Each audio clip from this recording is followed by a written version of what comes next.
पाकिस्तान में आजकल मर्द और औरत के रिश्ते का असल मतलब क्या रह गया है, ये सोचने की बात है कि ये रिश्ते आखिर हैं क्या। कोई वादा, कोई जिम्मेदारी, या फिर सीधा सीधा एक सौदा।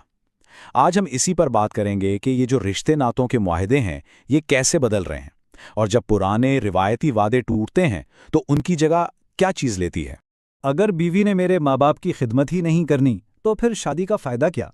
ये सवाल सऊदी अरब में काम करने वाले एक पाकिस्तानी दानिश का है। लेकिन सच पूछें तो ये सिर्फ दानिश का सवाल नहीं है। ये सवाल आजकल हमारे माशरे में एक बहुत बड़ी कशमकश की निशानदही करता है।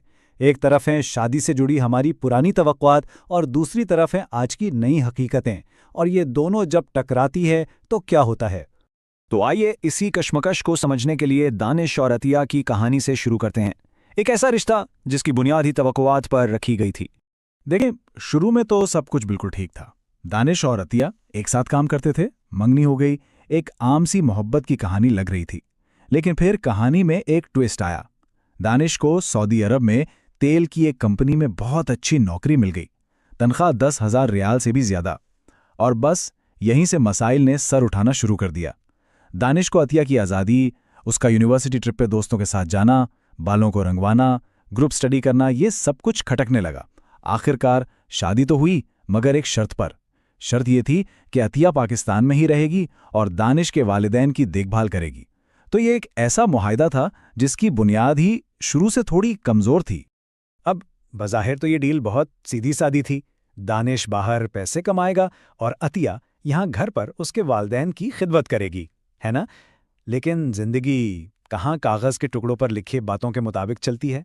हकीकत की पहली ही ठोकर लगी और ये वादा, ये मुआहदा टूटने लगा।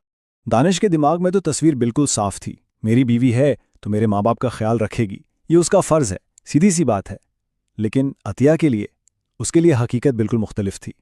शादी के बाद उसे यह एहसास हुआ कि भाई उसने एक इंसान से शादी की है, किसी नौकरी के कॉन्ट्रैक्ट पर साइन नहीं किया। उसकी ख्वाहिश थी कि वो अपने शौहर के साथ रहे, ना कि हज़ारों मील दूर बैठकर सिर्फ एक नर्स का किरदार निभाती रहे। और फिर हालात ने एक ऐसा मोड़ लिया जिसने इस रिश्ते को असल आजमाइश में डाल दिया। हुआ ये कि दानिश की वालदा गिर गईं, उनके कूल्हे की हड्डी टूट गई और वो मुकम्मल तौर पर बिस्तर पर आ गईं। अब अतिया की जिम्मेदारी सिर्फ एक वादा नहीं रही थी, अब ये 24 घंटे 7 दिन की एक ऐसी नौकरी बन गई थी जो जिस्म और रूह दोनों को थका देती है। बहुत जल्द अतिया के लिए ये सब बर्दाश्त करना नामुमकिन हो गया। सास के डायपर्स बदलना, उनकी देखभाल करना, ये जिस्मानी और जहनी तौर पर बहुत भारी पड़ रहा था। उसने मदद मांगी।